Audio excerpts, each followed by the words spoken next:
Shiloh, and I was interim there a couple times. Shiloh was there during the Civil War.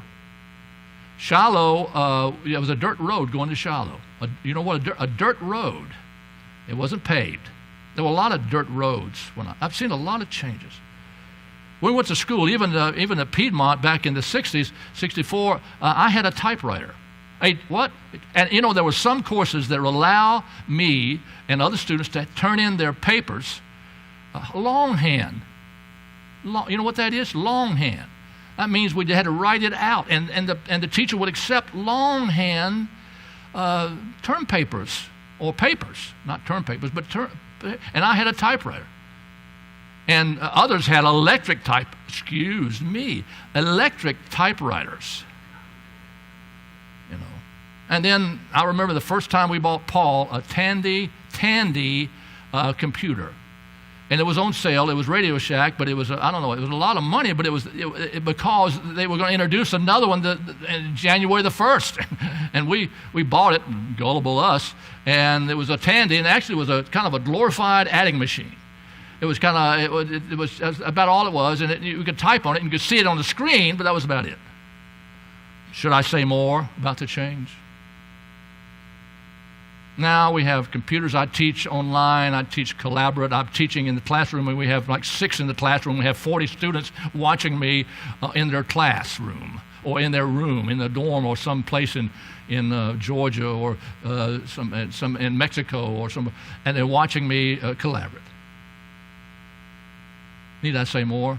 I've got a phone here that does everything. It's really a little computer, actually. I can grade my students' papers on this thing. I can read their papers and grade it on this right here. People know where we are. And you know what amazes me? And I say, get used to it. Well, remember, I was born in Estill. That we can actually put a address in this thing, and it will show me where I am, what speed I'm going, and what time I'm going to get there. There's little green men up there somewhere, right? Watching me, telling me, you know, how far there is, and what road I'm on, and turn right. And I can change. And what I'm giving you, this is preaching to the choir. You know all this, and these kids are going, what else is new? No, I know. I still am amazed. That all happened in my lifetime. Things change. When infants used to be considered precious and cherished, now since Wade and Roe, 60 million babies have been taken. 60 million. When many times, and you would go into stores, and I know I'm old school. In Danville, I know at least, and Danville's not a big town. You go into Danville and you say, I'm Reverend so-and-so. And they, good to meet you, Reverend. And I've never used the term Reverend. I don't think I'm not more Reverend than anybody else. But they would say, Reverend, yeah, really nice to meet you. Respect. Now it's almost like, what? You're a preacher? What? Get out of here. We don't want you around. When the gospel once was revealed, it's now like hate speech. You tell me there's only one way to heaven? That's hateful. I don't want to hear it on this campus. Pro-life. Pro-life. Everybody say pro-life. I'm for life, even in the womb. Can you imagine me saying this in 2019? Even in the womb. You say, even in the womb? That's silly. Yeah, I know for a Christian it sounds, well, of course you are. Even in the womb, I am pro-life. Isn't that amazing? Even in the womb, I'm for that baby living. Isn't that amazing? And that's hate speech. Things change. How do you cope with change? Things are changing all the time. Lots of change in young Daniel's life. He went from a culture, Judah, religious culture, and of course it was on the downward turn. There were terrible things happening in Daniel's religious life, not him, but all the people around him. That's why Nebuchadnezzar started coming in 586, ended up in 606, taking the last deportees. But that's why your people are in sin.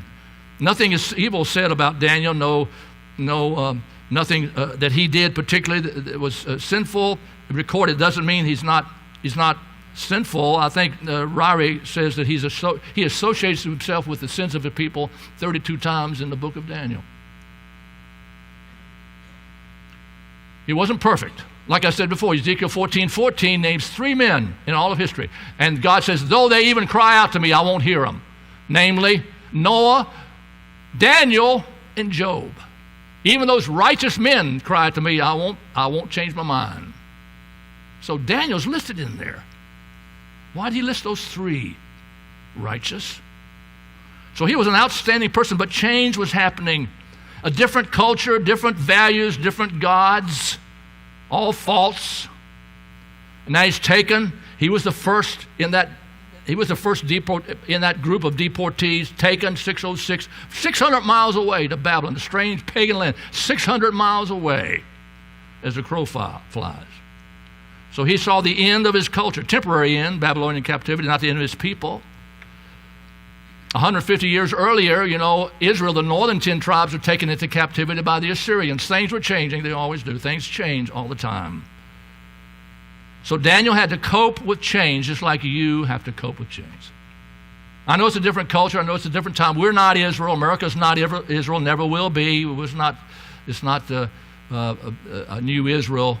There is Israel, but we are the church in America. America has changed. Not that we're special in the sense that America is in a more favorable to God than any other nation, but I think we are special in the sense that we are allowed by freedom to exercise our religious rights. Like no other nation, church has flourished in America. We send missionaries. Now it's almost to the point where missionaries need to be sent to us. So things change. And this select servant had to cope with change. I want to just go through a few things this morning, time we have left, on how Daniel, how he coped with that change. And maybe that'll reflect on how we should cope with our change. First of all, you have to stabilize yourself. Because, you're changing. Boy, am I changing. You're changing. Look in the mirror. Look in the mirror today and look in the mirror specifically 10 years from now. And then do it every 10 years about the idea of me changing. If you're still there, you've changed. Physically, if you're not changing physically, something's wrong physically with you. So how do you cope? Not only are you changing, everybody around you is changing. The things I mentioned from Estelle, people laugh at them like you guys did. Like, what world is that? That's 70 years. It used to be hundreds of years without changes. You know how fast we're changing now? It used to be hundreds of years, same things. Hundreds of years, horses pull carts. Hundreds of years. Now we're talking about from one 50-year period to another. I wouldn't recognize it. Maybe I won't recognize 50 years from now. But Daniel had to change. How did he change? Well, he had to stabilize himself. He purposed in his heart, verse 8, that he would not defile himself. Now, this has to do with diet. Why? He was living in a different time than you. When Levitically it was wrong for an Israelite to take food that was prepared by Gentiles. That was the law, Leviticus 11. He was abiding by the word of his time. Now I said things changed. In his dispensation, it was abomination to God, it was a sin to God to eat of things that were prepared by Gentiles. The food was corrupted. He had a biblical base for his decision. A biblical basis, Leviticus 11. Don't do this. Remember Acts 10? Since the gospel, Christ is now the end of the law, and you can eat, as Peter was told. You can eat all these. I've cleansed them now, Peter, but not in Daniel's day. Daniel was right. He couldn't drink the wine because the wine was not, it was more alcoholic, but it was also, and Jewish wine was alcoholic, but very little alcohol. But the point was it was prepared by Gentiles, and it was wrong for him to do that. So he made a decision, a purpose, and notice where he purposed. In his heart, he was already convinced.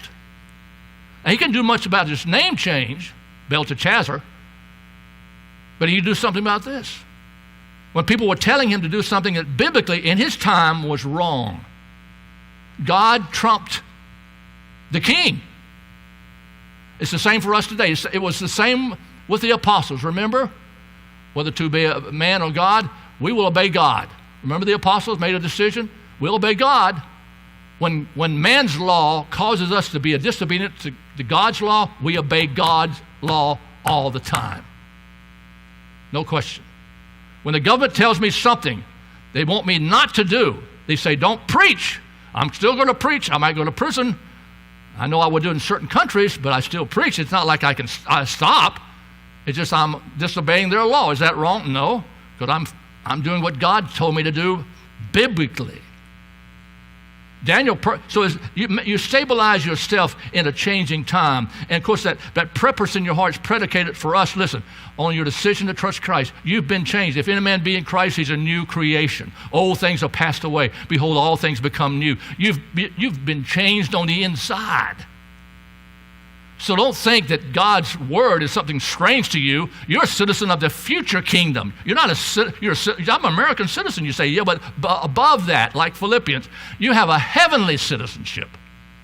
Above your USA citizenship, and it trumps, and that's no play on words, it trumps this citizenship. It prioritizes over your citizens' rights here, your citizenry in heaven. And Daniel knew who he was, purpose in his heart, and so there's a deliberate choice here, a deliberate commitment to God that he would not defile himself with a portion of the king. And he was respectful about it. He requested, I don't have time to do this, requested, and he was nice about it, but he said, I'm not going to do it, I'm not going to eat it, requested that and he was very polite. So you have to know, and the next point, and that's the point, same verse, where to draw the line. That's hard. Where to draw the line in your changing culture. What are you going to obey? What you going to do that's part of your culture? You say, well, culture's neutral. It used to be neutral. It used to be fairly neutral when we talk about culture, but it's got an evil spin on it now. What comes along with a cultural package is evil spin on it now. It's not the same. It's like drink Coca-Cola, do this and that. No, the culture now is steeped and firmly in the lap of the wicked one. Where do I draw the line here? What do I listen to? Who do I listen to? Who are my pop stars? What music do I listen to? And I'm not going to dictate what music you should listen to or judge you on it, but I'm saying that comes in. What question? What movies do I like? Why do I like them? I'm not questioning whether you should go to movies. I think we go to movies, but which and why? That's probing. Why do you like that one? Who are your heroes? Why? What impacts you? Because what makes them shine with you as your heroes? Culture. Because everybody else saying it's okay? What do you wear? And of course, I'm not legalistic on this. What do you wear? I'm not talking about why do I wear this? Because some designer said, well, you might say we disagree, said that you're supposed to wear stuff like this. Well, it's acceptable somewhere. That's neutral, yeah. But when it gets into ideas and philosophies and living for the now, then it's something else. Where do you draw the line? And the only way you can know where to draw the line is to be steeped in this. What can I do and what I can't do? Things are changing. You can do a lot of things that everybody else does, and you're just fine. When I say, no, I can't do that. I can't do that. Why? Well, there's a Bible right here. I can't do that. I was raised in a legalistic thing where you can't do this. Women couldn't wear slacks. Really? That's not biblical. I hope I'm getting this feedback. That's not biblical. You can wear slacks, right? Try to teach that doctrine somewhere up in Indiana where it gets like 12 below or 20 below zero. The Bible doesn't say anything about that. You ever heard of talking about mixed bathing? They used to call it mixed bathing, going swimming. Where did that come from? You ever heard that? That's colloquial. We don't do it in mixed. Well, I don't bathe with anybody else either, but I go swimming with other people. Mixed bathing. Those are all man-made rules, and it's legalism. That's legalism. You think of something I don't like and put it down. No, you have to be this, right? It has to be this. Where's the Bible verse for it? Why don't you do it? It has to be the Bible verse. I don't do it because it says right here it's clear. I shouldn't do that. Should I marry an unsaved person? No, I shouldn't. Why? But I be not unequally yoked together with unbelievers, and that's in the context. I shouldn't be married to an unbeliever. But if I am, I should stay there. That's in the Bible too. If I am, because in the first century there were a lot of Christians who got saved, and all of a sudden you have a saved person and an unsaved person married. So what did Paul say? Stay together. But the Bible teaches that. So if you know the Bible, it'll help you draw the line. Where should I draw the line? Knowing where to draw the line. Scripture teaches there is a line, and the line is drawn here. These are the lines. You need to know the times. You need to know the word and the times you're living in. 1 John 2:15, love not the world, neither the things. Now, what are the things you're talking about? A convertible car? No. I had an evangelist friend of mine who went and preached somewhere, and he had wire-rimmed glasses, and they said that's worldly. Really? Really? No, don't waste your time on things like that. Man-made rules.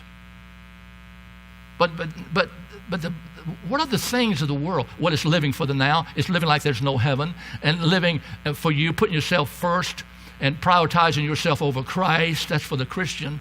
It's living as if this is where you're anchored. This is where you're anchored there. That's worldliness. When you live like you're anchored here, you can't go there. I mean, you can't. You don't think up there. You're thinking here, and that's worldliness. And a lot of things come out of that. You're living for the now, living for you. That's all worldly.